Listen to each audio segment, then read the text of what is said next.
Nous l'avons connu dans les années 90 auprès du feu le prophète Kakou Sévérin. Cet ancien footballeur professionnel, Niazaré Didier, originaire de Gagnoa, centre-ouest de la Côte d'Ivoire. Il a tout appris auprès et au pied de son père spirituel, le prophète Kakou Sévérin, dont il avait la confiance absolue et dont il était le fils favori. Homme de mission, homme de défi, de stratège, l'une des pièces maîtresses, la pierre angulaire de la machine Kakou Sévérin. Le prophète Niazaré Didier est un pur produit de Foursquare et de MP, ministère de la puissance de l'évangile. Il est depuis 2005 président fondateur d'un puissant ministère dénommé MDRA. Comment est-il arrivé au ministère? Quelle est son histoire avec le prophète Kakou Sévérin? Qu'est-ce que le prophète Kakou Sévérin lui a révélé avant sa disparition? Est-il réellement l'héritier ou le dauphin de l'héritage du manteau prophétique du prophète Kakou Sévérin? Quel est son parcours dans le ministère? Quels sont ses rapports avec les autres fils de Kakou Sévérin? Quels sont ses réseaux, ses contacts, ses connexions à l'international? Et enfin, qu'est-ce qu'il reproche exactement à la jeune génération des serviteurs de Dieu de son pays? Suivez avec nous l'histoire de celui qui est resté longtemps dans l'ombre du prophète Kakou Sévérin, le prophète Niazaré Didier, homme de miracles, homme de délivrance, homme de réveil et d'impact. Shalom, moi c'est le prophète Didier Niazaré, le leader du ministère de la délivrance et de l'achat des gens. Je vais saluer également tous les auditeurs, je vais dire, de la plateforme. Que Dieu bénisse son serviteur Marshall également qui est ici celui-là. Le prophète Niazaré était de père et de mère. Avec combien d'enfants, combien de frères?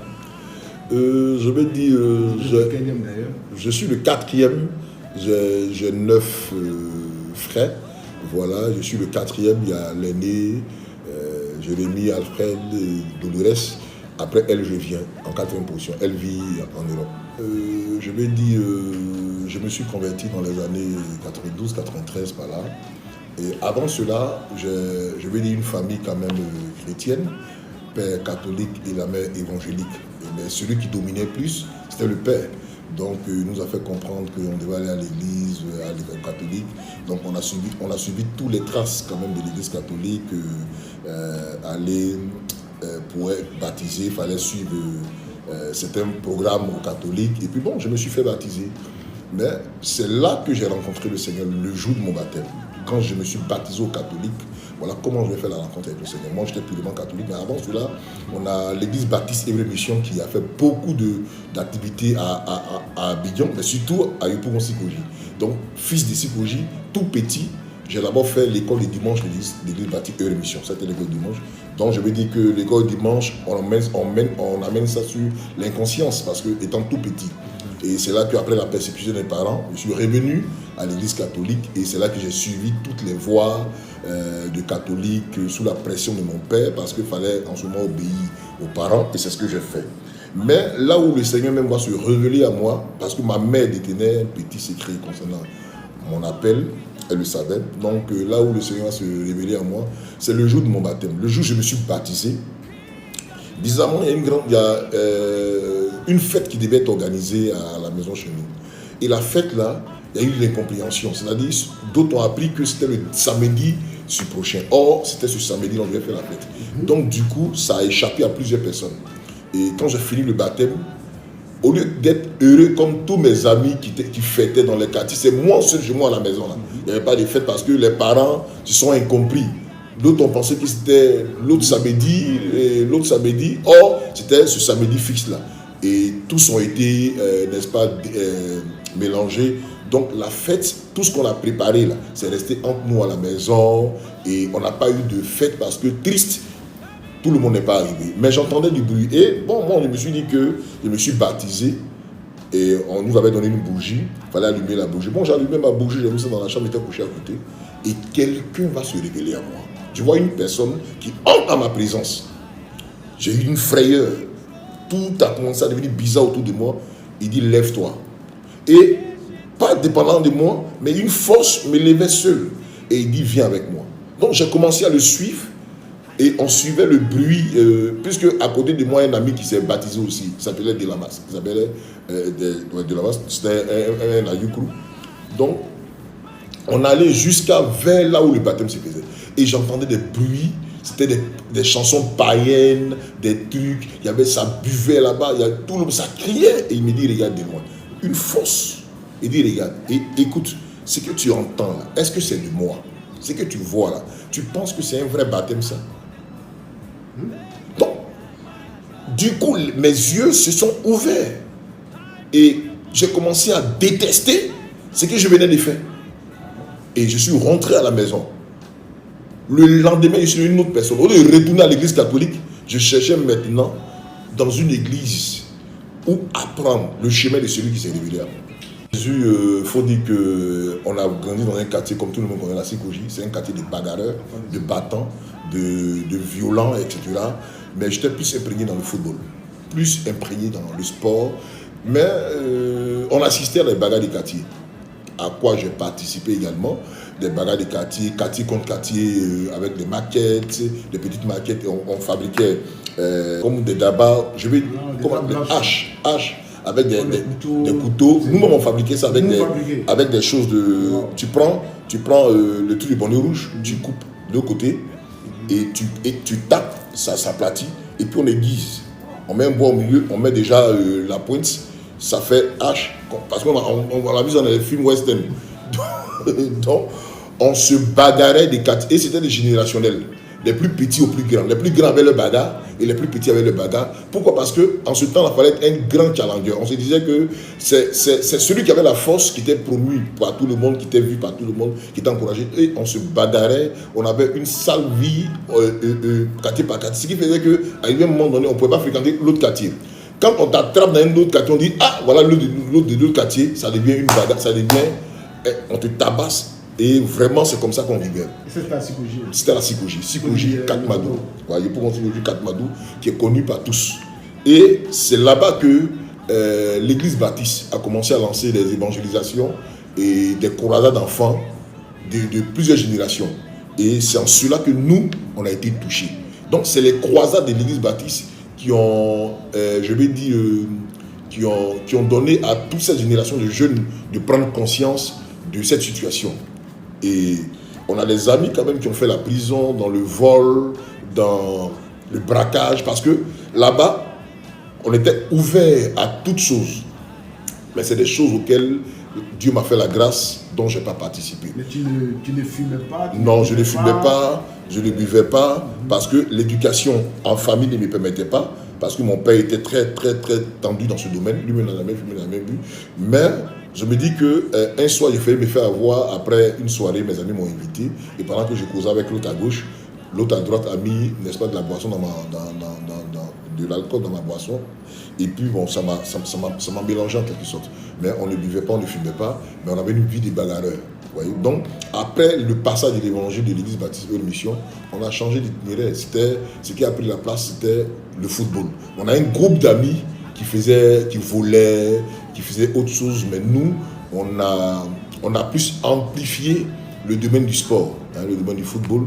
Et c'est en cela que, étant élève footballeur, je fus une grande star de ma génération. J'ai opté dans le quartier, tout le monde m'aimait. J'avais des amis en Ango qui aimaient mon jeu et qui voulaient me prendre en compte. Et c'est comme ça que, comme on a les parents BT, BT c'est Africa, donc il y avait par là à SEC Africa. Quand un petit BT joue à la SEC, tu es maudit en même temps. Tes parents ne t'adoptent pas. Donc c'est comme ça que moi, vu mon talent sportif de footballeur, mon père a préféré m'inscrire à l'Africa des jeunes. Voilà, donc avec l'accord de son ami, je suis allé faire mon test qui a marché. Et j'ai commencé à jouer à l'Africa minime parmi les enfants. Et tellement les choses sont allées vite avec mon talent et tout ça, je suis monté en cadet junior.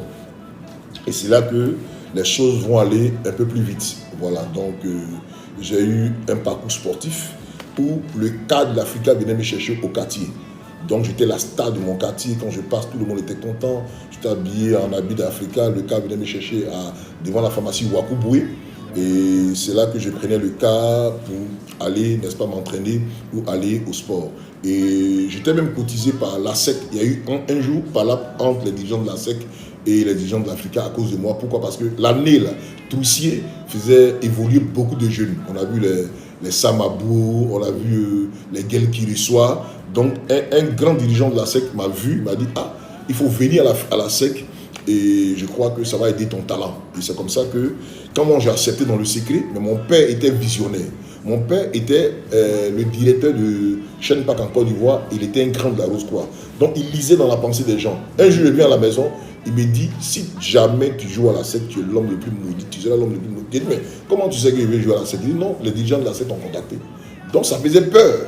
Sous la pression de mon père, parce que ça faisait peur, j'ai continué de jouer à l'Africa. Et je dis, voilà, je suis sorti dans Fratmat, ceux qui connaissent Fratmat, je suis sorti à la une de Fratmat à cause de mon talent. Je suis sorti dans Aiglon de l'Africa, voilà, Aiglon, à cause de mon talent. J'étais le meilleur joueur de ma génération. Quel poste? Je jouais le milieu défensif. J'étais le meilleur milieu défensif de ma génération en Côte d'Ivoire. Tout le monde peut en témoigner. J'étais le meilleur milieu défensif de ma génération en Côte d'Ivoire. Et chaque année, j'étais nommé meilleur joueur. C'est comme ça que je suis parti parmi les grands en cadet junior. Et j'ai fait des exploits là-bas. Ce qui fait qu'aujourd'hui, en tant que pasteur, il y a plusieurs footballeurs qui viennent me rencontrer, qui reconnaissent mon talent jusqu'à aujourd'hui. Je suis devenu pasteur, ça les plaît même. Ils voient un peu que dans le temps, je n'étais pas paresseux, je n'étais pas un bon à rien, j'étais quelqu'un. Donc, c'est comme ça qu'à l'Africa, j'ai commencé à évoluer. Et une année, j'ai été promis pour aller en Europe. Au centre de formation de Paris Saint-Germain, l'accord a été donné. Et la même année, je devais monter en senior. Ça veut dire parmi les grands. Nous étions 3. Il y avait Dieu Serge, que tout le monde connaît. Il y avait Bamba Moussa, qui m'a appelé avant-hier, qui vit en France, aujourd'hui c'est un ami d'enfance. Et il y avait moi. Donc l'entraîneur qui est venu avait besoin d'un milieu de terrain, défensif et offensif. Et ensuite, je vais dire un attaquant. Donc Serge, voilà, donc nous étions 3. C'est la même année, que le Seigneur aussi s'est présenté à moi. Je fréquentais les églises, mais sans toutefois avoir un appel dans le cœur. L'appel a commencé lorsque j'ai vu une photo, une affiche de Otis Fon Jackson, qui était un tout petit qui était venu en Côte d'Ivoire, un Nigérien. Il avait 9 ans ce mois. Donc, il a fait une croisade ici en Côte d'Ivoire, invité par Mel Théodore, le ministre Mel qui n'est plus aujourd'hui. Donc, j'ai vu l'affiche dans mon quartier. Je venais de l'entraînement, et puis j'ai vu l'affiche. Et puis bon, ça m'a attiré. J'ai senti qu'il y avait un lien entre moi et la personne. Et j'entendais dans mon cœur que tu vas être comme cette personne. Bon, après, je vais dire la pensée. Donc, l'année où l'accord a été donné, mes papiers sont venus pour l'Europe, pour aller au centre de formation en Europe, par exemple, qui a été accordé d'ailleurs, j'ai vu les papiers. L'année où l'année où la SEC d'Abidjan avait besoin de moi pour aller avec eux, où j'étais en train de réfléchir, c'est la même année où je devais monter en senior parmi les grands à l'Africa Sport. C'est l'année-là que le Seigneur également s'est révélé à moi, d'une manière spectaculaire. Comment ça s'est passé? Comme je l'ai dit, je fréquentais déjà les églises, et puis j'étais dans une église Assemblée de Dieu. Et dans l'église Assemblée de Dieu, un jour quelqu'un m'invite pour dire que j'ai connu un homme de Dieu, que l'homme là, vraiment Dieu l'utilise et il dit des choses, il révèle des choses et tout ça, et vient à son programme. Et c'est comme ça que nous sommes partis à la veille de cette personne qui était le feu prophète Kakou. Et c'était en quelle année comme ça? Dans les années 93-94. 93-94. Précisément 93-94. Donc, dans cette année-là, je découvre le feu prophète Kakou. En 93, j'étais déjà chrétien Assemblée de Dieu. J'étais aussi footballeur et élève. Donc, je découvre le prophète Kakou à une veillée des prières où un des frères m'invite. J'arrive à cette veillée-là. C'est là que j'ai remarqué que Jean-Marie Demoro était présent parce qu'il était aux Assemblées de Dieu d'Agamé. Vau Désiré était présent également. Il était aux Assemblées de Dieu de la gare. Lui et moi, on était aux Assemblées de Dieu. Suivi Florentin était présent. Il était aux Assemblées de Dieu d'Agamé. Donc, on s'est retrouvés, nous tous, à ce programme-là. Les fils Assemblées de Dieu. On ne se connaissait pas. je connaissais Jean-Marie et pardon, Désiré, et vous, parce que nous on était ensemble dans la même église. Et c'est comme ça que nous sommes allés à la veillée du prophète. En ce moment, j'étais en congé sportif. Et après cela, j'allais reprendre le sport. Et la nuit là, l'homme de Dieu s'est tourné vers nous en libérant des paroles. Il a commencé à lancer des révélations d'appel de Dieu, mais ça tombait à gauche, ça tombait à droite. C'est là Jean-Marie même est tombé, Domoro, il était couché. Il est resté jusqu'au matin. Là, ce gars-là, Domoro est resté, peut-être que s'il voit la vidéo, il va rire. C'était à la 6 décibels bien précisément la porte de choses, comment on appelle ça, cette dame-là, Maman Dibé, c'était devant sa porte, parce que c'est là, c'était la secrétaire, c'était la dame du ministère avec le vieux peuple Kagoudon, c'est devant sa porte qu'il avait été tenu. Il n'y avait pas d'instrument, hein, tam-tam. Et les orateurs, c'était le feu prophète Kakou avec Ténon, Koné. Ils étaient en tricot, le même tricot, et c'était extraordinaire. Donc les révélations, notre première fois de voir ce genre de trucs, nous on est adhérés. On dit, mais comment Dieu il dit des choses, ça arrive, il donne ici révélation, délivrance, une sœur voulait se suicider, c'était magnifique. Mes amis ont pris KO. Il est venu vers là où on était assis, il a dit là, dans ce périmètre, des gens vont servir le Seigneur, tout le monde a commencé à tomber. Moi j'étais dans ce secteur, je ne suis pas tombé, mais je me suis senti léger, emporté, je tremblais sur moi de tout mon long, j'ai dit, mais la nuit était longue, ça a fini à quelle heure, j'avais peur, plein de choses. Et c'est après la veillée que nous sommes rentrés à la maison. Voilà comment l'appel a commencé. Dès que je me suis couché, quelqu'un me réveille. Il me dit, l'heure a sonné. J'ai entendu, il dit, quelqu'un m'a parlé. Cette voix dominante a dominé. Que c'est juste après la veillée. Après la veillée. On n'est pas dit vous reposer à la veillée. Parce que l'homme de Dieu a dit, le Seigneur va se révéler à certaines personnes. Vous voyez? Donc quand je suis rentré, quelqu'un me réveille. C'est comme si j'étais endormi, j'étais levé en même temps. C'était entre et une vision. Il me dit, l'heure est arrivée. Tu dois tout abandonner. Il cite le sport. Il dit, même tes études seront mises en cause. Parce que je t'appelle à mon service. Avec toi, je ferai des choses extraordinaires. Et il me donne une indication. Est-ce que tu as vu l'homme que tu allais voir, mon serviteur? Les mêmes choses vont t'arriver. C'est-à-dire, tu seras influencé par son ministère et tout ça. Baf, je me réveille. Tu dis, c'est quoi ça encore? Mes amis sont tombés. Moi, je ne suis pas tombé, hein, mais moi, à la maison, ça m'a suivi. C'est dans les années 93. J'étais déjà chrétien. Assemblée de Dieu. Mais on connaissait les Papa Chatanigano, mais on ne connaissait pas cette profondeur-là. Et bon, comme étant sportif, il faut enlever ça dans la tête. Bon, appel et tout ça. Je me suis dit peut-être que ça va se faire après.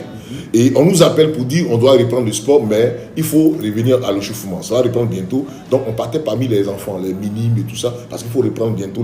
On va reprendre bientôt les grands entraînements. Donc notre entraîneur nous demandait de partir parmi les enfants, les minimes, l'Africain et tout ça. Or, voilà le jour de mon malheur.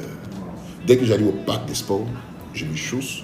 Les petits ont fait un complot contre moi. Ils disent c'est moi, ils vont attaquer. Il faut que moi me déstabilise. Eux, ils ont dit ça dans le but de me contrecarrer parce que j'étais le meilleur joueur. Et c'est comme ça que sur le terrain, il y a eu une confrontation avec un petit qui m'a rentré le crampon dans la tibia. Et il avait le crampon en fer. Quand il a fait ressortir, je suis tombé. Je me suis levé, je suis tombé. Je me suis levé, je suis tombé. Les gens ont eu peur. Après, je me suis ressaisi. Il y avait une blessure, mais je peux ignorer la blessure. Et j'ai joué le match. Après, je suis rentré à la maison. Il y a une chanson de Papa Jean Liga, de l'Assemblée de Dieu. Quand le temps de Dieu est arrivé, la chanson a commencé à passer quelque part et j'ai ressenti les mêmes paroles que l'homme qui s'est révélé à moi a commencé à dire. La plaie, là. Mes dirigeants ont appris que j'ai été blessé. Le grand entraînement devait reprendre. Le Seigneur a mis, n'est-ce pas, un dégoût dans le cœur de mon président, le président des jeunes. Il dit non, on ne lui pas soigner Didier n'a qu'à se débrouiller. Moi qui étais l'homme le plus vu, le plus aimé, le capitaine de sa promotion. Du coup, comme ça, on ne peut pas me soigner. C'est une blessure. On dit qu'il a été blessé. Et ils ont sous-estimé la blessure. Et la blessure, le pied s'est enflé. Pas qu'ils n'avaient pas de moyens bien. Non, les moyens sont là. Mais non. Quelqu'un, même moi, quand il touche, même tout le monde est là pour m'entourer. Mais la main de Dieu a commencé à agir. Donc, ils ont Donc, mon pied a commencé à s'enfler et j'ai commencé à me traiter moi-même. Et cette période m'a permis d'être constamment à l'église. Constamment à l'église. Et c'est comme ça que c'est parti. J'ai commencé à avoir les habitudes des choses de Dieu. J'ai commencé à assister à des réunions, à des choses, des réunions auxquelles je n'assistais pas. J'ai commencé à approfondir ma communion avec Dieu et plein de choses ont commencé à changer. Et voilà comment par la foi, Dieu m'a fait grâce, j'ai été guéri. Je finis de guérir, c'est là les amis viennent me chercher pour qu'on ne parle pas d'entraînement. C'est là que j'ai refusé. J'ai dit au grand jamais. Voilà où est parti mon appel. Et moi, j'ai commencé à ressentir l'appel. Le désir a commencé à se manifester. Donc, je m'approche, j'assiste à des cellules, j'assiste à des programmes. Et un jour, je pars à une cellule. Et là-bas, la confirmation de l'appel par une révélation continue. Qui va m'encadrer? Je me confie à certaines personnes de l'Assemblée de Dieu. On me crée des problèmes. Non, que toi, tu es quitté où pour t'appeler. Bon, j'ai commencé à être sous-estimé. Donc, je sentais ça. Mais j'ai été menacé même par un gars aujourd'hui que j'ai réussi. Voilà, il me laisse, qui aujourd'hui considère mon ministère à jamais. Ils m'ont menacé, mais toi, va à l'école. Et jusqu'à ce que même l'Assemblée de Dieu a commencé à collaborer avec mon père. Un matin, un jour m'appelle à la chaire, mon père biologique. Okay. Il a mené même mon bulletin d'école à l'église. Pour dire que le gars n'étudie plus, si c'est pas le foot, c'est l'église, et plein de choses. Et les pasteurs, les gars ont collaboré avec lui contre moi. Je me sentais seul, isolé, ou parti. Kakou, on s'est vu, le premier Kakou, on s'est vu à une veillée, j'ai pas de contact avec lui. J'ai pas de... Où parti. Et voilà comment le miracle va s'opérer. Tellement j'ai été persécuté, je voulais retourner au sport et retourner à mes anciennes habitudes. Et quand j'ai essayé de le faire, je suis tombé malade. J'ai fait 1 mois de maladie. 1 mois de maladie.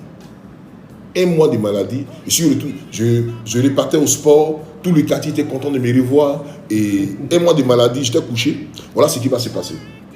2 personnes se battaient sur ma tête. Je sentais du bruit. Pas en rêve. Je les voyais. Les yeux étaient ouverts. Et l'autre dit, il nous appartient, nous sommes venus le chercher. Pendant ce temps, on m'a donné un médicament. On dit, si je ne vomis pas, c'est fini, je ne peux plus être guéri. Je ne sais pas ce qu'il m'a dit. Or, c'est l'appel qui faisait ça. J'avais refusé l'appel. Et parce que je n'avais personne pour m'encadrer. Donc, 2 personnes se battaient. Et le premier a tiré mes oreilles. J'ai senti, mes oreilles, j'étais couché sur une natte. Ça m'a traîné. Quand il a tiré mes oreilles, ça m'a traîné. Et le deuxième m'a bloqué. Il dit, il nous appartient. Et il avait une grande épée dans la main. Et il a commencé à menacer l'autre. Et puis il m'a ramené. Je voyais ce jeu. Il m'a ramené là où j'étais. Et l'autre est parti. Et c'est là que l'autre est resté. Après, il s'est retiré. Et c'est là que j'ai pris conscience que quelque chose venait juste de m'arriver. Voilà où j'ai dit au Seigneur, Seigneur, je suis prêt à te servir. Il ne sait pas, je n'ai personne, je ne sais pas. Peut-être que c'est moi qui voulais retourner au sport. J'ai eu un son, tu as cassé mes pieds, plein de choses. Le lendemain, une jeune fille sonne la porte, elle s'appelle Sarah. Elle est mariée à un prophète que la Côte d'Ivoire a connu, Abraham Eli. C'est une camarade du quartier. Elle est la personne de mon ami Dominique. Elle sonne, elle dit Dieu l'envoie vers moi parce que je dois assister à un programme. Kakou encore. À une cellule de prière. Kakou, prière vers l'église baptiste et mission. Il y a une église Pentecôte là. Et là, à côté. C'est-à-dire l'église Pentecôte. Voilà, à côté du baptiste, voilà. Pentecôte, voilà, une église Pentecôte. Et là, il venait d'avoir les histoires. Lui avec celui qui a créé Pentecôte, Saint-Feu aujourd'hui, ils étaient ensemble et il y a eu des histoires, ils sont séparés. Donc, Kakou a commencé une cellule, Kakou a commencé une cellule à la Sikouji.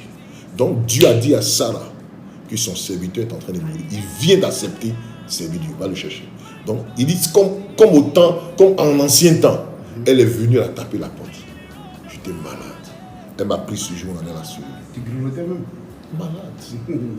Mais arrivé à la cellule, les paroles de connaissance, la maladie a disparu. La révélation Kakou dit, Dieu disait à son serviteur, tu as refusé de servir Dieu. C'est pourquoi, voilà ce qu'il t'a... Et il a détaillé tout ce que j'ai vécu. Et Dieu a dit au serviteur, avant que je n'arrive, Dieu a dit à Kakou, il y a un jeune qui va venir, un petit qui va venir, prends-le pour fils. Voilà comment mon lien avec lui a commencé. Il n'a qu'à me prendre pour fils. Donc voilà. Moi, je viens à l'abbaye, il révèle tout ce que j'ai vécu pendant ce temps de maladie, parce que j'ai refusé l'appel. Pendant que je suis prêt, voilà ce que Dieu fait. Et l'onction est tombée sur nous. C'était magnifique. En ce moment, tous les commandos étaient là et tout ça. Et voilà que, par la grâce de Dieu, j'ai commencé à fréquenter le lieu. Ma mère, j'ai amené ma mère, j'ai amené des amis, on a commencé à fréquenter le lieu. Et bizarrement, c'est moi qui suis devenu jouer les tam-tams dans le lieu. Parce que fallait jouer. Vous avez commencé à fréquenter le ministère des Kakou. Le ministère des Kakou. Donc, on a commencé à jouer tam-tam et tout ça. Même, je donne comme ça une anecdote, je donne comme ça un point. Même la maison des Kakou, c'est nous qui avons cotisé entre nous-mêmes.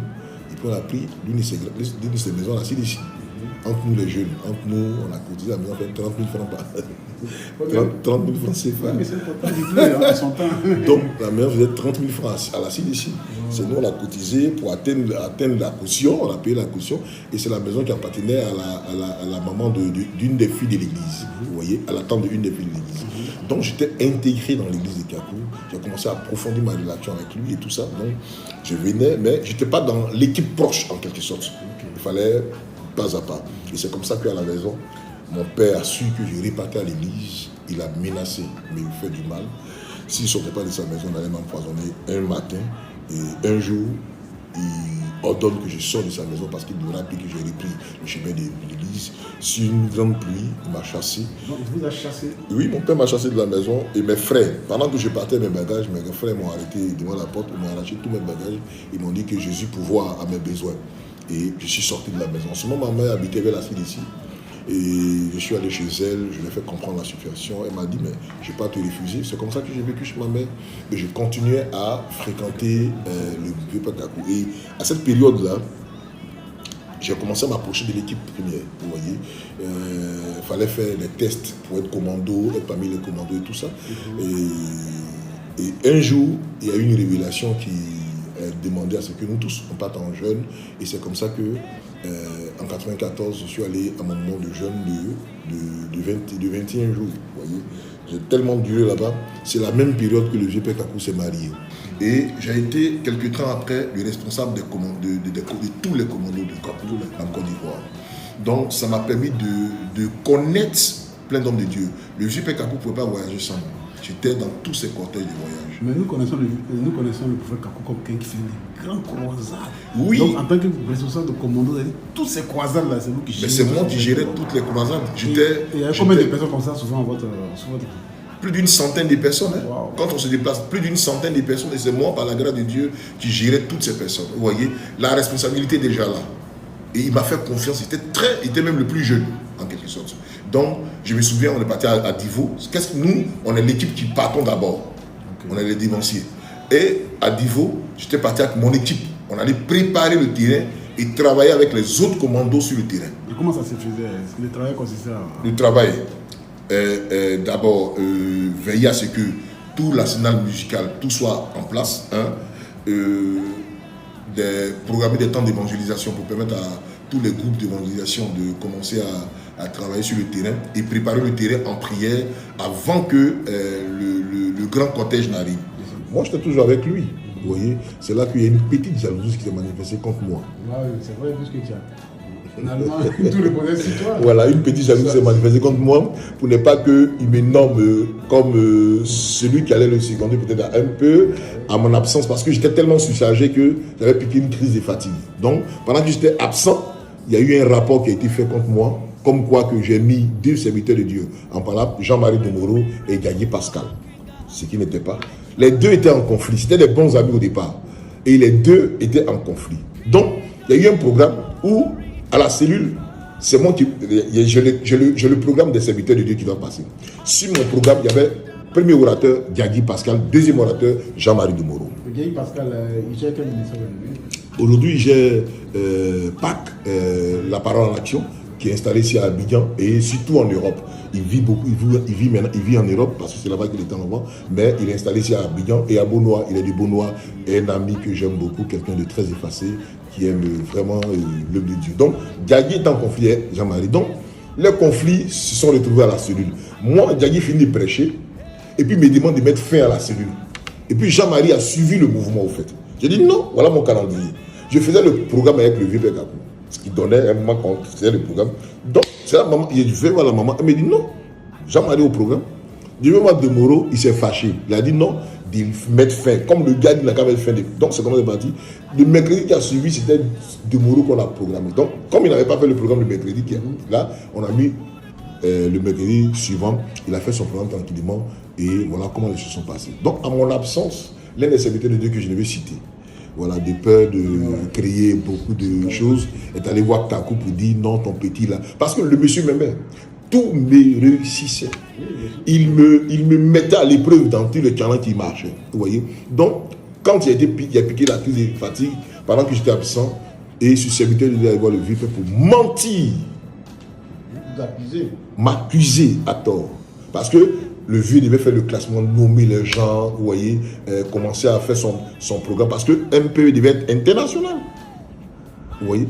Souvenez-vous qu'il y a eu des veillées qui ont été faites à l'Ivoire et des veillées qui ont été faites à la place de Saint-Jean. Donc, ce mensonge-là, Serge Kassi, parce que c'est moi qui l'encadrais, le révérend Serge Kassi, que tout le monde connaît aujourd'hui, qui est très connu à Paris, le révérend Serge Kassi m'a appelé pour dire, il y a un mensonge, il faut venir te défendre. J'ai dit à Serge, si ils sont en train de mentir pour avoir la place à cause de moi, laisse-les, c'est que Dieu n'a pas voulu. Et c'est comme ça que, à partir de cette période-là, moi-même, je me suis donné cette chose, ce poids-là, de ne plus remettre les pieds à Cocody, à cause de cette situation. Vous voyez. Et j'ai laissé le vieux père faire le classement. Et ce gars-là, bon, ils ont été nommés, mais après, ça s'est gâté entre eux. Vous voyez, ils n'ont pas su gérer. On a organisé, c'est comme ça qu'après, c'est devenu un programme international. Donc, dans l'international, je n'étais plus là.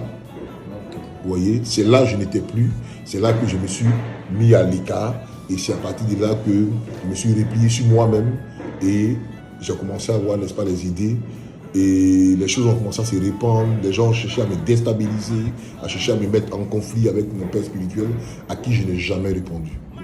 Au-delà de tout, j'ai évité d'être en contact avec lui. Je n'ai jamais répondu jusqu'à ce que je démissionne. Même moi, ma démission a été refusée. Ma démission a été refusée.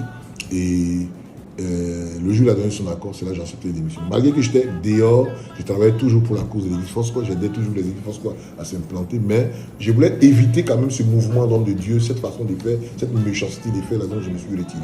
Donc c'est ce qui nous suit encore aujourd'hui.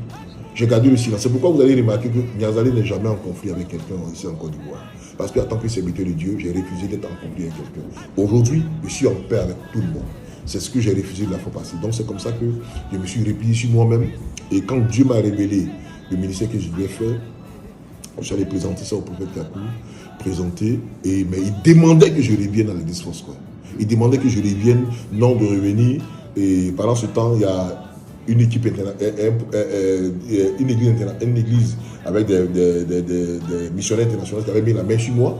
Je suis allé les aider à Bono, dans les villes, etc. Ils ont aimé, ils voulaient me faire voyager. Et c'est à cette période-là que je voulais. Mais puisque tu es un organisateur. Mon organisateur et challenger, et tout ce que je faisais marchait.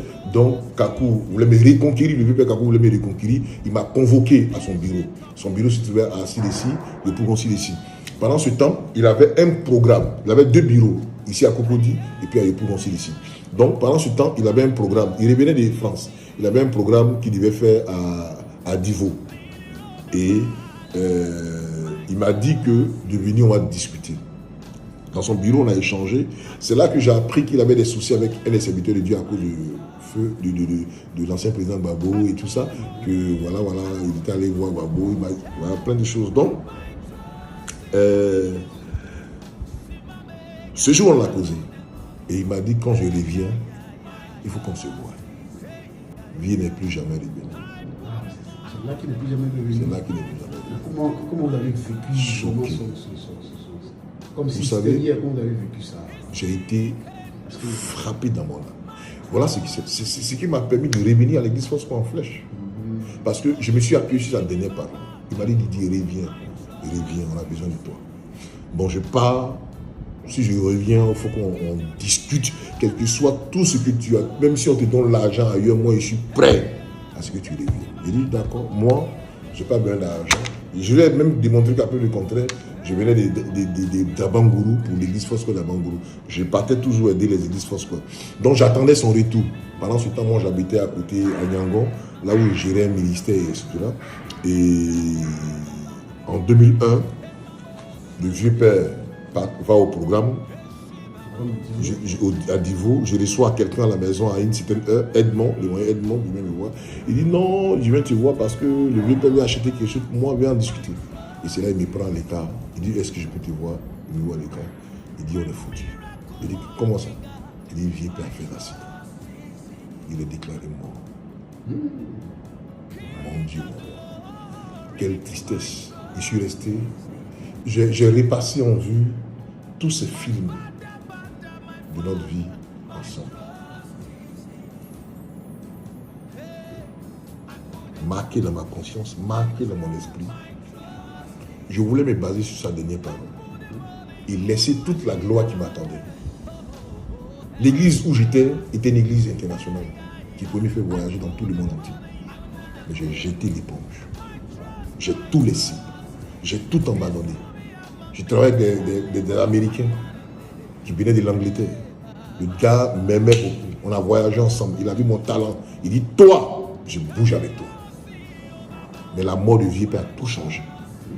Et j'avais bâti une église que j'ai remis à l'église Fosco, qui est aujourd'hui Fosco de Nyango Marché. C'est moi qui ai bâti ça de mes propres mains. J'ai remis à l'église Fosco. Je dis, je revenais. Les gens pensaient que j'avais le dos au mur. Non, j'ai dit non. Je suis allé voir le président Yépé. Comme lui et moi, on a été collègues. Je suis allé le voir en tant que président. Il est devenu président. Il dit président Yépé, je reviens au Fosco. Voici les dernières paroles de Kakou. Je veux que Dieu ait la main sur moi. Voilà comment je suis revenu à l'église Fosco. Et j'ai laissé mon église entre les mains. L'église que j'avais, j'ai laissé entre les mains. C'est devenu Fosco. Ça a permis à plein de mes petits de quitter. Mais quelques temps après, on était la deuxième plus grande église de Fosco. Vous voyez? Oui. Et c'est là que le président Yépé m'a sollicité pour que je vienne à l'église Cocody pour élever tout ce que Kakou avait commencé, qui était détruit. Et voilà comment j'ai accepté venir à l'église Cocody. C'était pour moi une image forte, un challenge. Revenir à l'église Cocody que Kakou gérait. Une église de 3000 personnes qui était vide. Les gens étaient partis totalement. Désert. L'église était tombée à 200 personnes. 250 personnes. Il n'y avait plus personne. Tout était tombé. L'argent, rien. Il n'y avait plus rien. Instruments détruits. Toutes les bâches gâtées. Ça veut dire quoi? Ils n'ont pas pu gérer l'héritage et le départ du vieux père. Mais je suis arrivé. Quand j'ai pris le micro pour la première fois pour parler à Cocody, j'ai dit, on va tout reprendre à zéro. J'ai entendu quelqu'un dans la foule qui dit, on va voir ce qui va se passer. Tes amis sont venus, ils ont échoué. Toi, tu penses que tu vas avec des choses. Oui. Et 3 pasteurs sur l'église qui ont échoué. Ils étaient 3 établis sur l'église, ils ont échoué. Ils n'ont pas relevé. L'église est tombée bas avec beaucoup. J'ai trouvé l'église à crédit, avec beaucoup de crédit. Mais en moins d'un an, j'ai tout relevé par la grâce de Dieu. Les bâches sont revenues à choses. Chaque dimanche, on faisait 1500 fidèles par dimanche. À moins d'un an, les instruments, j'ai payé tous des nouveaux instruments. L'effectif financier a commencé à grimper. J'ai remboursé toutes les dettes que l'église devait aux étudiants. Parce qu'on louait une ici. Toutes les dettes ont été remboursées. À moins d'un an. Parce que c'est le Dieu des Kakou que je servais. Le défi a été relevé. Le monde a commencé à revenir. La grâce de Dieu a commencé à se manifester. Les dettes ont été remboursées. Le témoignage. Quand je venais, il y avait zéro, il n'y avait pas l'argent dans la caisse. Mais la caisse a commencé à remplir, à acheter des instruments. C'est là, pour la toute première fois, que j'ai eu ma première voiture. Vous voyez, que j'ai présenté au président Marius. Il m'a dit non, prends. Je n'ai pas pris la voiture. J'ai donné les clés à l'église. Mais il m'a dit non, prends. Moi, je t'autorise de prendre. Vous voyez. Donc, c'est comme ça que j'ai commencé à travailler. Et les gens ont commencé à me jalouser encore. La grâce qui avait disparu est revenue. L'argent qui était parti est revenu. Et les gens voyaient notre budget de fonctionnement financier. Ils ont commencé à avoir peur.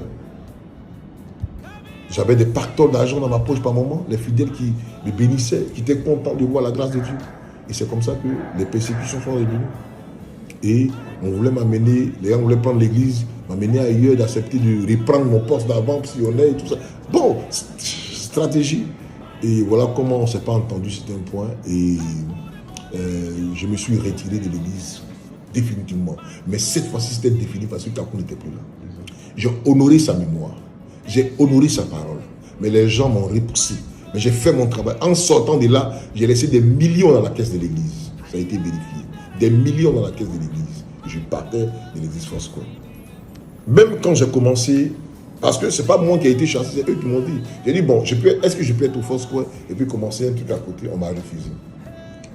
Ce qui s'est fait aujourd'hui là-bas actuellement. J'ai été refusé. Voilà, c'est-à-dire je suis au Foursquare, mais j'ai mon ministère à côté. C'est-à-dire mon ministère de Dieu pas. On m'a refusé. Et c'est ce qui m'a permis de sortir. On m'a dit d'écrire la lettre d'émission, j'ai écrit la lettre d'émission. J'ai été accusé de tous les noms, et etc. Et voilà comment dans le silence, je priais chez moi à la maison. Comme déjà auprès du vieux Père Kakou, j'ai pris le ministère de la délivrance, dont je me retire. Et le nom du MDRAM sort après une prière, une révélation sort, le ministère de la délivrance et du rachat des âmes.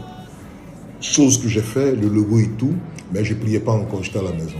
Je suis allé présenter le projet au président Marius, au président Yepé Marius, pour ne pas être déconnecté des Foursquare. Et j'ai dit, je voulais que vous veilliez sur mon projet. Ça a été encore refusé. Et je lui ai dit, donc vous me laissez totalement libre. Et voilà comment le MDR a été lancé. Une dame s'est levée, elle a vidé la femme d'un député. Elle a vidé tout son compte parce que je l'avais aidé ce temps. À cette période, elle était malade. C'est moi qui l'ai rendu visite. Elle a vidé son compte et voilà comment elle est venue auprès de moi pour que je lance mon ministère parce qu'elle avait pris que j'étais isolé. Et c'est comme ça qu'on a lancé le ministère de la délivrance sur le rachat des âmes. Un ministère qui a été lancé ici en Côte d'Ivoire. On a fait des grands programmes par la grâce de Dieu. Dieu m'a permis d'avoir l'ivoire entre mes mains. Bouteille d'ivoire. J'avais l'ivoire. J'ai fait des programmes, c'est moi. Salle de cinéma de l'ivoire. Partinois de l'ivoire. C'était le ministère de la délivrance de la rachat des âmes. J'ai fait des programmes, j'ai ramené les esprits du Yopougon à Cocody ici. Chaque parking était atteint par les croisades. Place Bogadoudou, Rivera Golf. Pendant que je prêchais, les paralytiques sortaient. Il vous dit la vérité. Demandez, des gens tombaient dans les maisons. Ça s'écoulait. On a mené des cas de maison en maison. Ouah, ça crie ici dans les immeubles. Les gens tombaient. Et j'entends un grand bruit, il y a un paralytique qui passait. Il a laissé ses béquilles. Voilà comment mon église a commencé à se remplir. Des programmes. Donc, j'ai touché toutes les cités universitaires. Donc, la plupart de mes fidèles, c'est des étudiants. Jusqu'à présent, ils sont restés à moi. Et Dieu a commencé à se glorifier. Parce que à Niangon, comme ça, vous avez révolutionné Niangon. Hein? Mais aujourd'hui, Niangon, si aujourd'hui, Yopougon, j'ai été le président, tenez-vous bien, des jeunes pasteurs de Yopougon. C'est par mon canal que Samuel Eli a été à la tête des jeunes de Yopougon. Donc, j'étais l'homme, le jeune le plus considéré. J'ai reçu la meilleure coupe du jeune pasteur de Yopougon, à l'un de mes cultes. Donc, Niangon n'était pas un lieu habité par les ministères, c'était par les grandes églises de l'église catholique. Et c'est moi que Dieu a amené à Niangon pour révolutionner l'évangile à Niangon. Ça a été difficile, compliqué, attaqué par toutes sortes de persécutions. Et par la grâce de Dieu, l'évangile de la puissance de Dieu s'est ouvert sur Niangon. Aujourd'hui, si on voit les ministères à Niangon, si on voit aujourd'hui l'évangile prospérer à Niangon, attends, il y a eu un canal. Donc, je suis l'homme de la situation là-bas, tout le monde le sait. Et c'est comme ça qu'on a révolutionné l'évangile dans ce secteur-là et dans plusieurs secteurs. Aujourd'hui, Niangon, c'est un lieu magnifique, vous voyez, par la grâce de Dieu. Donc, c'est par nous que ça a commencé. J'ai visité tous les quartiers de Niangon.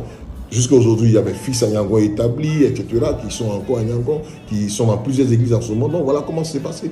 Donc il fallait croire. J'ai vécu avec le vieux Père Kakou. Il fallait mettre en exercice seul ce que Dieu m'a appris, ce que Dieu a mis en moi. Voilà comment les miracles vont s'opérer.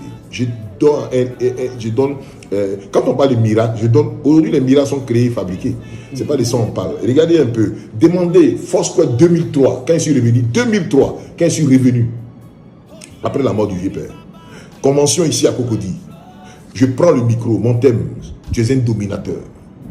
Une grossesse a poussé devant tout force que peut en témoigner. Il y a une femme qui était enceinte de 6 mois, la grossesse ne poussait pas.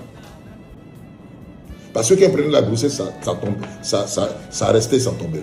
Devant tout le monde, la grossesse, elle a dit, mon ventre pousse. Et ce jour-là, les gens ont failli me tuer, mais grâce au commando, il y a eu des miracles. Il y a plus d'une dizaine de paralytiques qui ont laissé les béquilles. Il y a une jeune dame qui est venue me cogner. Oh, elle a laissé les béquilles à ça. Donc, des miracles extraordinaires. Voilà ce que Dieu a commencé à faire. Et j'ai commencé à voir que le don de miracle était amplifié. Je suis sorti pour une croisade comme invité à Akrayo.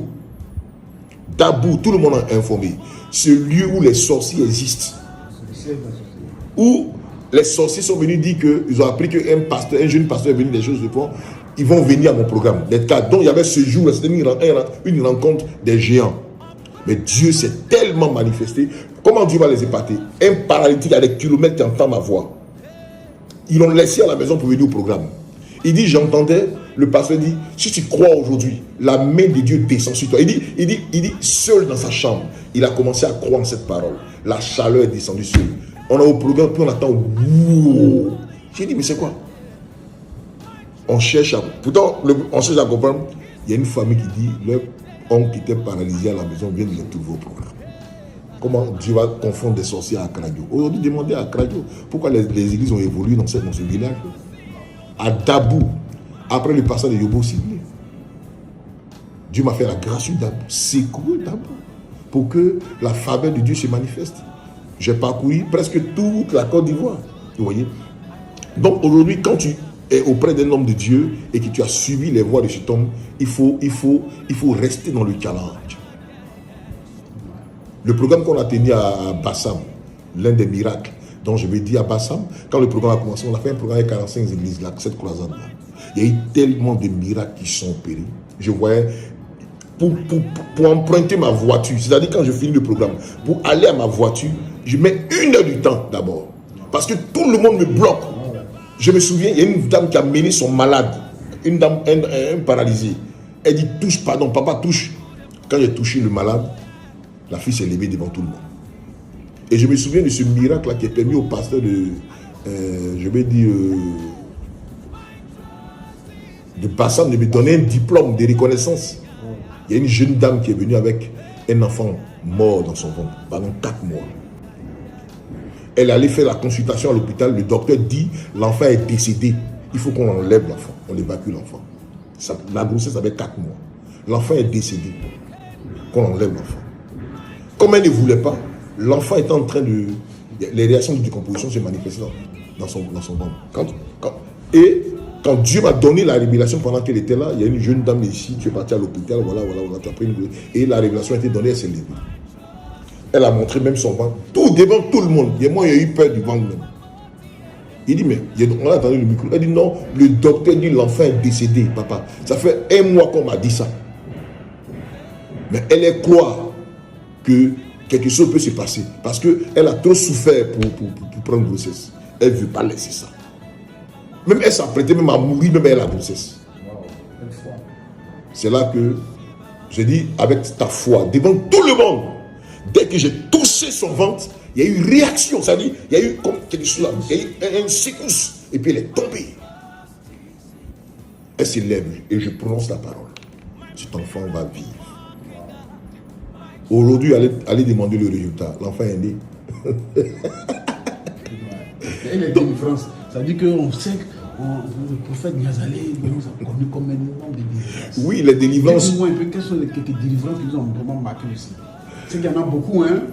Ouais, mais les délivrances, aujourd'hui les chrétiens, c'est la délivrance. Hein.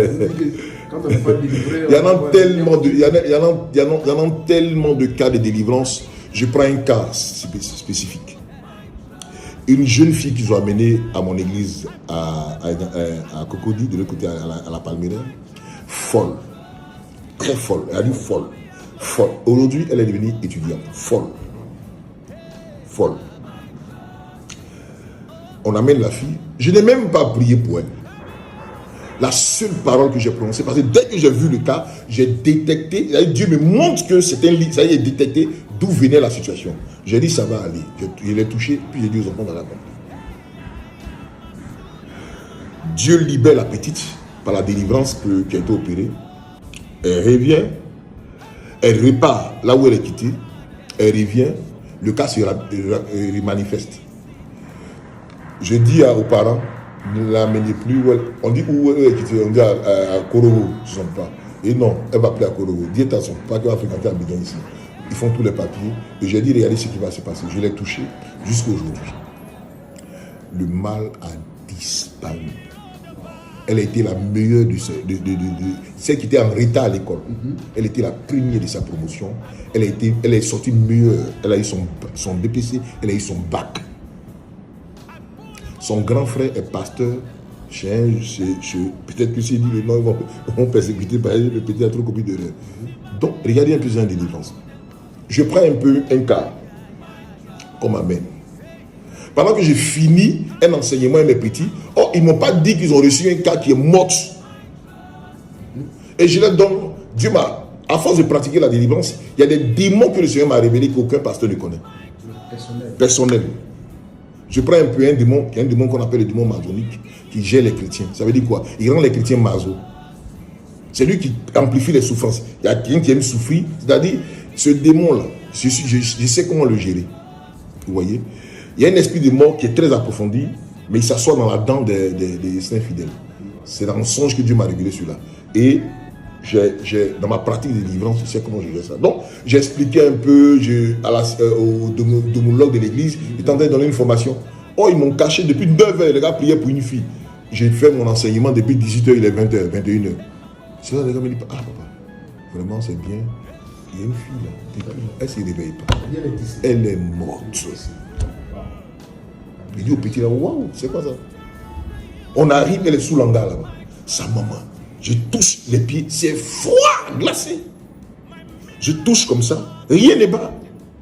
Il dit, j'ai même ma main sur sa tête, Seigneur, c'est quoi ça? Le Seigneur me dit, l'esprit de mort l'a pris, mais n'est pas encore parti. Il a déjà pris son âme, mais il est là. Souviens-toi de ce que je t'ai montré. Amenez-moi le seau. Ne me dirigez pas. Ma révélation personnelle. Amenez-moi le seau. Je m'amène un seau d'eau, je lave ma main. Parce que j'ai fait quelque chose. Dieu me dit que il a déjà pris son âme, mais il n'est pas encore parti. Il est là. C'est-à-dire qu'il est en train d'accomplir ses œuvres. Donc je lave ma main. La bouche est dure. Je me force à ouvrir la bouche. Et j'introduis ma main dans sa bouche. Donc mes mains sont sur ses dents. Là. Il tue pas lorsqu'il donc je commande pendant que j'ouvre un peu la bouche. Et je ordonne à l'esprit de mort. Pendant que tu es parti avec son âme, reviens. Ramène, parce qu'elle est la fille de Christ. Je prononce des paroles de gloire, des paroles de délivrance. En un temps record, en 10 minutes, on attend une secousse. Elle commence à tousser. Le démon, cafouillage. Elle se réveille. Sa mère poussé un coup. Elle est tombée là-bas. J'ai dit au petit, elle a demandé à boire. Elle dit calmez-vous d'abord. Donc, il a donné à boire. Elle devait manger là. Elle a commencé à manifester des signes. Je parlais avec elle, elle avait du mal à répondre au départ. Elle a mis plein de 30 minutes là-bas, on est parlé. C'était difficile. Et c'est là, elle explique qu'elle revient de quelque part. Que pendant qu'elle partait avec quelqu'un, on lui demande de revenir avec la personne. Les enfants ont eu peur. Bon, j'ai dit, bon, je vais partir. Les enfants ont dit, non, elle reste pas ici. Jusqu'à aujourd'hui, la fille a envie. Il y a plein de cas comme ça. Dans le domaine de la délivrance, reconnaître les démons, etc. Les cas spécifiques. La jeune fille qui couchait avec son père, la révélation, elle est venue vraiment me confesser cela. Et je l'ai aidé, mais sa petite sœur ne voulait pas se déconnecter avec son père qui lui a donné 2 millions par mois. Le monsieur couche avec ses enfants. Il y a eu des cas comme ça palpables. Il y a eu, je veux dire, ma fille pour qui j'ai prié qui n'enfantait pas. J'ai prié pour elle, elle a senti une secousse dans son ventre. Elle dit elle a la foi. Le lendemain, elle part à l'hôpital, le docteur confirme qu'il y a des jumeaux dans son ventre. Donc, il y a ces cas comme ça qui se sont manifestés.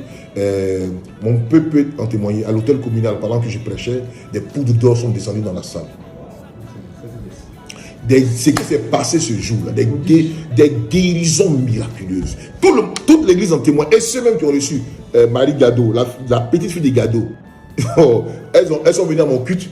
Et puis, elles sont parties au Zouglou dans la soirée, aux choses. Elles allaient dans la salle, on éteint les lumières. Le gars qui a le micro, là, il dit, il y a 2 qui brillent dans la salle, là, vous venez d'où? Elles ont senti que quelque chose, elles sont sorties de la salle. Dieu les a bénies aujourd'hui.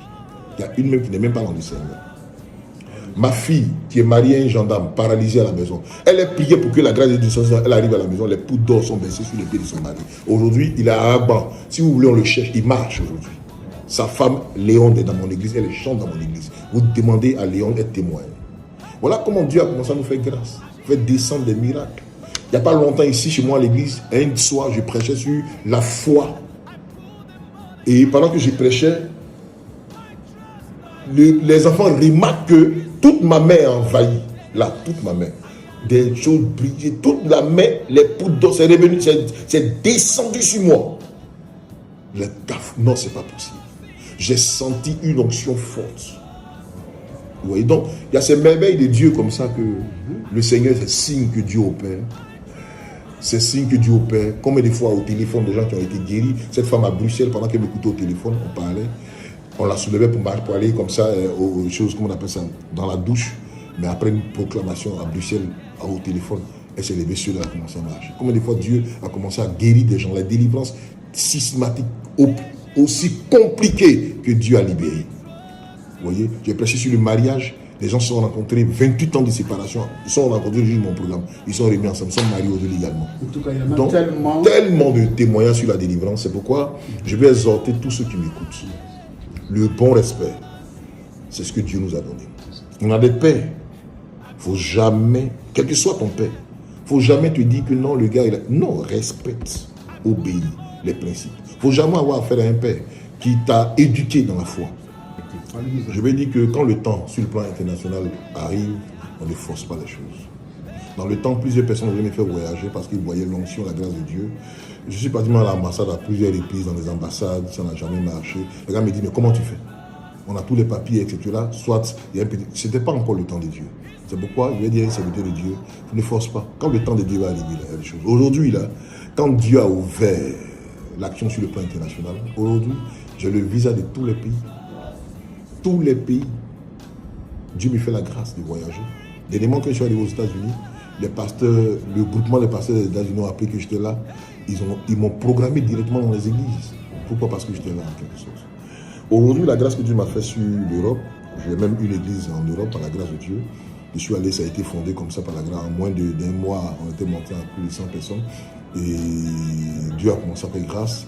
J'ai connu des amis congolais avec qui j'ai commencé à marcher. Ça a commencé ici déjà en Côte d'Ivoire. Et celui d'ici, j'ai eu qui est maintenant en Angleterre, a vu ma crédibilité, mon sérieux. Il m'a mis en contact avec quelques amis que j'ai invités. Aujourd'hui, je ne savais pas que c'était des grands noms de l'évangile en Europe et aussi au Congo. Je prends le cas comme Eddie Alanga. Par son canal, j'ai été invité au Parlement de Bruxelles. Eddie Alanga, il est à Bruxelles. En Belgique, pardon. En Belgique. À Bruxelles, Belgique. C'est l'homme de la situation en Belgique. Une grande, très grande église. Ce n'est pas l'église. Non, une grande église. Par son canal, je suis allé rencontrer le président de l'Union européenne, avec qui j'ai conversé. C'est un homme, Dieu l'a béni dans le domaine des grands. Il rencontre les grands. Il prie pour des présidents, il prie pour des premières dames. C'est la grâce qu'il a reçue. Vous voyez? Donc, voilà quelqu'un à qui je suis connecté. À cause de mon témoignage de ma vie, il est prêt pour moi. Il est prêt à tout. Aujourd'hui, s'il dit, apôtre, viens à Abidjan, il laisse tous ses problèmes à Abidjan. Pourtant, arrivé en Belgique, vous allez voir, c'est un grand. Il a une grande église. Et par son canal, j'ai rencontré aussi d'autres amis, plusieurs. Je suis dans le même milieu, vous voyez. Et par la grâce de Dieu, la connexion que j'ai avec le pasteur Timothée Motumbu, c'est un qui a payé des terrains en Europe.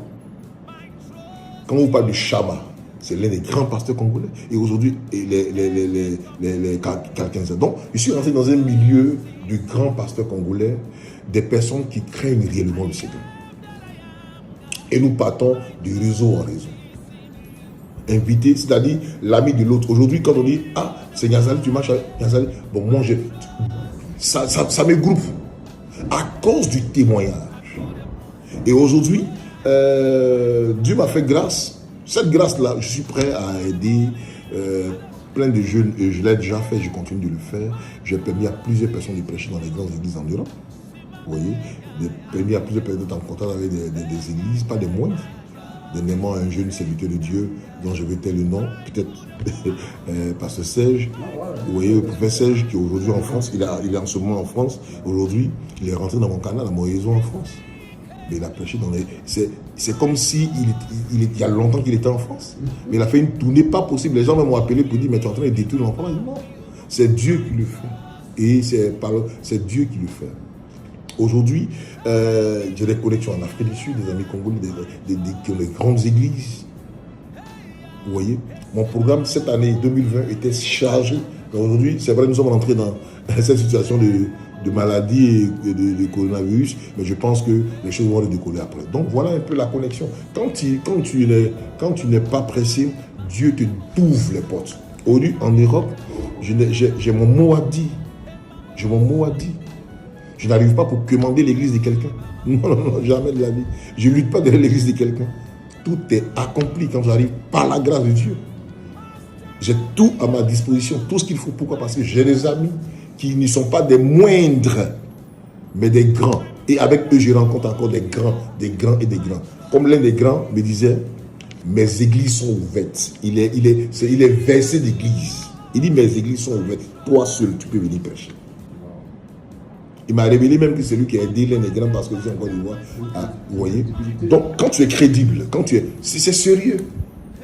Aujourd'hui, il y en a qui voyagent et puis plaident. Non. Tu te connectes à nous aujourd'hui. Aujourd'hui, si tu es recommandé par ma personne, non, écoute, c'est parti. Pourquoi? Mais il y a certains jeunes qui vous fuient parce que ils ne veulent pas être disciplinés. Non, c'est clair. C'est-à-dire, ils ne savent pas que c'est dans la discipline qu'on peut conquérir le territoire, la victoire. Je te fais une anecdote. Regardez un peu Élisée. Élisée, voilà quelqu'un que Dieu a dit va remplacer Élie. Mais il a souffert.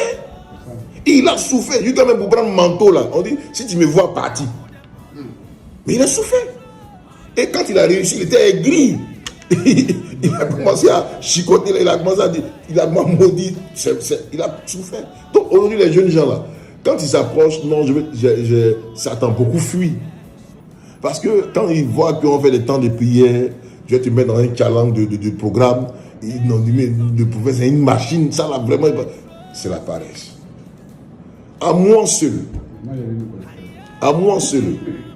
le révérend Kwabena Marcel est venu en Côte d'Ivoire. Il connaît, à moi seul. J'ai réduit tout le secteur pour permettre à l'homme d'être visible dans cette nation et de prêcher l'évangile authentique. Et c'est comme ça. Comment tu peux toi seul bousculer? Si je suis un commando. C'est pas, non, c'est pas un dormeur, je suis un commando. Ça veut dire quoi? Et regardez dans le lieu où mon église est installée. Installée. Et c'est dans la brousse là. Mais attends, le monde qui vient ici à des programmes, c'est ça. Quand Dieu t'a appelé, tu n'as pas peur des endroits où le Seigneur t'envoie. Même si c'est retiré. Tu n'as pas peur. Tu es un challenger. C'est ça la mission. Mais ils ont peur, ils veulent tout ce qui est bonbon dans la bouche. Ils veulent... Non. L'homme de Dieu, c'est les raccourcis. Il veut être choqué, il veut être voiture rapidement, ça ne marche pas. Il faut vivre le challenge. Il faut vivre la réalité avec Dieu. Et Dieu bénira. Écoutez, aujourd'hui, quand on parle de bénédiction, je demande aux jeunes serviteurs de Dieu, ne cherchez pas. Moi, j'ai eu des pas à couteau. J'ai eu des pas à couteau. Il n'y a pas une voiture qui n'est jamais roulée à un moment donné de ma vie. Je n'ai jamais pleuré derrière la voiture de quelqu'un, ni demandé à quelqu'un de m'acheter une voiture. Pour vous dire que quand tu travailles fidèlement, Dieu te récompense à un moment donné de la vie. Mais c'est des trucs qu'on va laisser. C'est des trucs qui passent. Donc, il ne faut pas courir derrière ce matériel-là. Ça passe. Ça a été tout le monde. J'ai fait un accident dans ma voiture, la Range Rover. Ça a été froissé, c'est gâté, c'est fini.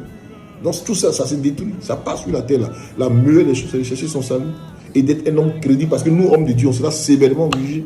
Donc il ne faut pas regarder à la vie d'aujourd'hui et puis mal vivre. Il faut être un homme authentique. Savoir mieux vivre. Aujourd'hui, il y en a qui vivent mal. Ils ont des errants qui sont venus se confesser, ils ont des copines d'Ion encore, tu es un, tu as tes... Non, c'est pas bon. Il faut être fidèle. Mais écoutez, je n'ai pas dit on dit. Ils ont des fétiches. Il y a un qui m'a révélé ces fétiches. J'ai brûlé les fétiches de à la Palmeraie. Pardon, à la chose. Oui, à la Riviera. Un pasteur. Non, le d'Alpha Blondie, quand j'étais là. Il m'a mêlé tous ces fétiches. Il y avait de la bouffe. Tout, il m'a dit, qui t'a mis dedans? Il va me révéler les choses.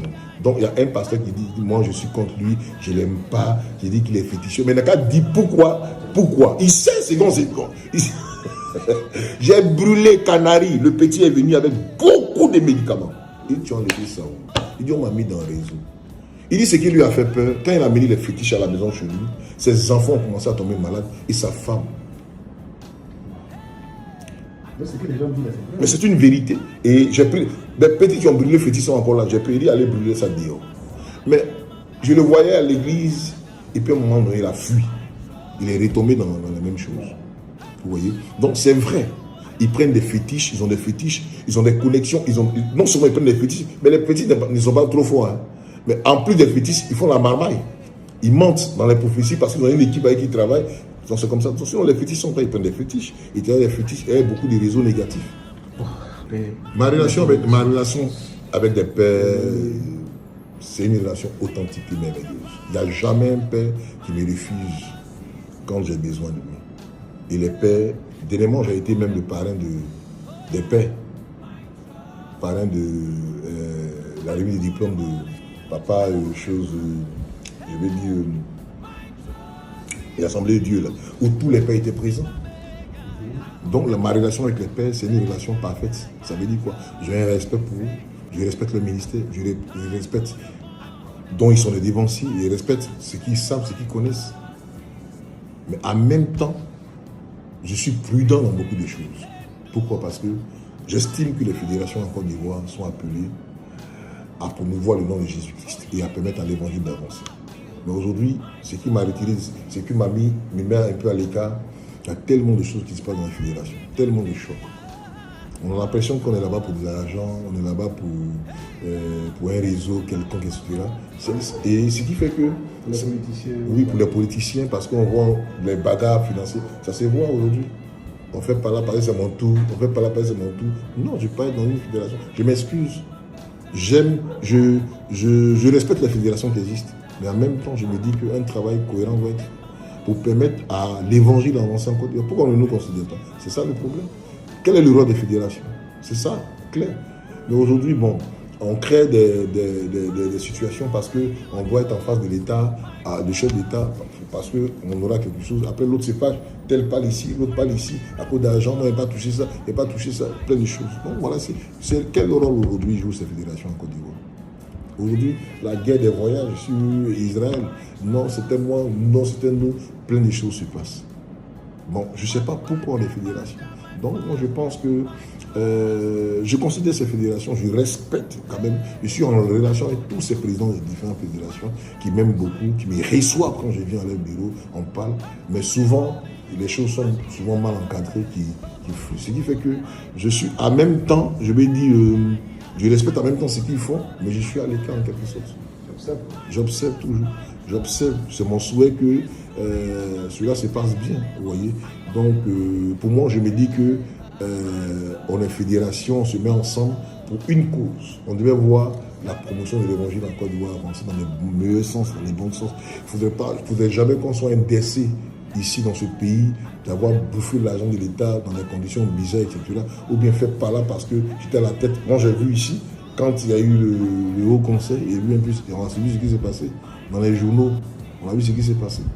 Parce que l'autre était à la tête, l'autre va prendre un peu, aller vite parce qu'il y a un blé qui attend, plein de choses. Pourquoi ces choses? C'est que ça fragilise les fédérations en quelque sorte. Ce qui fait que nous qui aimons la crédibilité de la vie, nous qui aimons le silence, nous qui aimons nous qui n'aimons pas les scandales, on préfère, ça c'est moi mon opinion, je préfère me mettre à côté.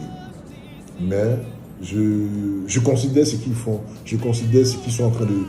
L'idée qu'ils ont pour les fédérations, je ne condamne pas ça, mais je me dis que il y a des bonnes choses qui doivent faire plus que ça. Je peux même un pistolet sur ma tête, je ne peux jamais regretter d'être pasteur. Parce que Pastoral m'a tout donné et continue de tout donner. Être star footballeur, de footballiste, c'est quoi? C'est jouer dans un grand club. Tu viens, tu as des voitures. Beaucoup ont les copines, etc. Tout le quartier parle de toi. Je vais vous raconter un témoignage. Les gens pensaient que c'était fini pour moi. Un jour, le Seigneur me demande de prendre l'une de mes voitures. En ce moment, on m'avait offert une Infiniti. Je ne parle pas de l'Infiniti des enfants qui roulent le 10e main. Et puis pour ça, ils font basse, c'est pas ça. On m'a offert, il y a des années en arrière. On m'a offert, c'était quand ça venait de sortir. Quelqu'un m'a fait don. Et le Seigneur m'a dit, prends cette voiture, va dans la formation quartier où tu as grandi. Où j'ai été marginalisé, insulté et rejeté à cause du football. Donc il y a un parking là. C'est là tout le monde s'assoit. Je suis arrivé, je garde la voiture. Je fais tourner la voiture et puis je la garde. Les vitres sont montées. Il y a un qui dit, ah, c'est quel footballeur ça? Ah, c'est quel stade? Donc les gens ont commencé à s'approcher de la voiture, regarder. Et je suis sorti de la voiture. Oh, mes amis étaient assis, Alain, tout ça. Et on me dit, oh, pasteur! Donc tout le monde me dit, c'est le pasteur! Les gars ont commencé à dire, papa, le pasteur est arrivé. Donc, me voir avec une telle voiture. Les gens commencent à se poser la question. Mais waouh! Dès que j'ai donné d'eau, tout le monde est devenu chrétien. Non, je vous dis la vérité. Des églises m'ont été créées dans mon quartier, ils m'ont appelé pour dire, jusqu'à aujourd'hui, je vous dis la vérité. La plupart qui sont devenus pasteurs dans mon quartier aujourd'hui, c'est à cause de ma personne. C'est clair. Mais je peux être footballeur et puis être blessé. La blessure est m'écarter comme plusieurs personnes. Mais j'ai servi crédiblement le Seigneur. Dieu m'a offert des choses. C'est pas parce que le don, le matériel est important, mais par moment, les gens ils aiment voir avant de croire. Donc, je suis parti. Mais regardez, le petit tour que j'ai fait avec la voiture a amené plusieurs à la conversion. Jusqu'à aujourd'hui, dans ce quartier, quand je dis rassemblez-vous, tout le monde se rassemble. On dit j'arrive, tout le monde est attentif. Je dis quand même, il y a un des présidents du quartier qui fêtait ses 50 ans. C'est dans mon église, il est venu fêter ça. Oh, lui là, on le considère comme le plus dangereux. Mais il est venu, il dit, il vient fêter lui ses 50 ans dans mon église, il a quitté Yopougon. Il est venu avec son staff. Ils sont venus, puis je les ai bénis, ils sont partis. Aujourd'hui, je prépare une croisade dans le quartier. Je préparais un don. Et c'est après que la Covid-19 est arrivée. Je prends un don. J'ai prévu faire un don au quartier devant tous les jeunes et puis programmer une croisade. Et la croisade, c'est quoi? Tout le quartier doit sortir. Et ils vont le faire. Je pense que quand on va passer, quand cette épidémie va passer, cette maladie va passer, j'ai encore à la rencontre de bien-aimés là. Donc voilà un peu, je ne regrette pas. Et je ne vais jamais regretter. Même, j'ai dit, en Némio, je ne peux jamais regretter. Fier. Ce n'est pas à cause du matériel, mais fier d'être aujourd'hui des âmes que je gagne. Ce que Dieu fait avec moi. Aujourd'hui, la considération qu'on me donne partout où je passe, à cause de l'évangile, à cause du nom de Jésus-Christ. Partout où je passe, à cause de la grâce de Dieu. Aujourd'hui, même quand je vais prendre mes vols et qu'on sait que c'est l'homme de Dieu qui arrive, la considération, je suis dans, écoutez, c'est une grâce de Dieu. Donc, si c'était à refaire, je vais devenir pasteur. Seigneur, merci pour cette émission que nous avons eue, ce temps de témoignage qui a été bénéfique pour moi et ma personne, qui m'a recadré et m'a ramené à l'ordre. Merci également pour tous ceux qui nous écoutent, Seigneur.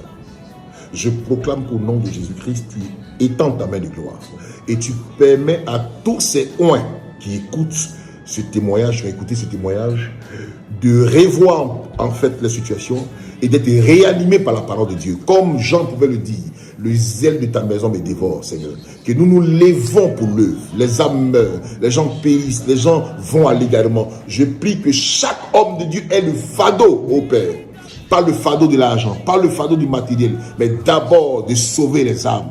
Quand tu as une vision de sauver les âmes, le matériel arrive, la provision arrive. Seigneur, merci parce que tu agis. Si plusieurs hommes de Dieu avaient changé de route, étaient égarés, Père, je prie que tu les ramènes sur la voie de l'évangile. Ceux qui ont emprunté un autre chemin de l'évangile, ramène-les. Ceux qui ont emprunté le chemin du faux, ramène-les, afin que, Père, nous puissions faire l'œuvre que tu nous as confiée. Seigneur, ceux qui ont honte, ceux qui ont peur, mets-les à cœur, qu'ils reviennent comme le fils prodigue, afin de changer de caractère et de situation de vie. Merci pour ce que tu fais. Merci également pour la grâce que tu accordes. Je veux bénir ton serviteur Marshall, qui a eu à cœur de promouvoir cela, le témoignage des vrais serviteurs de Dieu, et de permettre à la nouvelle génération d'être infectée par ce qui est vrai. Bénis-le, bénis ses mains, bénis sa vie, bénis sa famille, bénis tout ce qu'il a à faire. Ouvre encore les portes et accorde-le protection, parce que la persécution viendra. Garde-le et fais en sorte qu'il soit encore meilleur sur tous les temps, et que l'émission qu'il fait soit meilleure. Bénis l'émission au nom de Jésus. Amen.